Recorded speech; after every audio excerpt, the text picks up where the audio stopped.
ఈ పవన్ కళ్యాణ్ గారు ఆయన ఎప్పుడు గుండు కొట్టించుకోలేదు, కానీ తిరుపతిలో పాపం బంగారు లాంటి తల్లి ఆవిడ తీసుకొచ్చి గుండు కొట్టించేశాడు. పేర్ని నాని గారు, సూటిగా మిమ్మల్ని ప్రశ్నిస్తున్నా. జగన్మోహన్ రెడ్డి గారు గతంలో ఎప్పుడైనా సతీ సమేతంగా దేవదేవుడైన వెంకటేశ్వర స్వామి గుడికి వచ్చారా? ఈ విషయం గురించి తర్వాత మాట్లాడదాము. మీరు ఇప్పుడేదో పవన్ కళ్యాణ్ గారి భార్య గుండు కొట్టించుకుంది, పవన్ కళ్యాణ్ ఎప్పుడు గుండు కొట్టించుకోలేదని మాట్లాడుతున్నారు.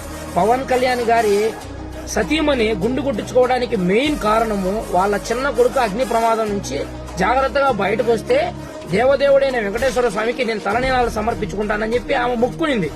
కాబట్టి ఆమె మన మతానికి సంబంధించిన ఆమె కాకపోయినా కూడా దేవుడికి గౌరవించి ఆమె తలనీలాలు సమర్పించి అక్కడున్న భక్తులకు అన్న ప్రసాదాలు వడ్డించింది.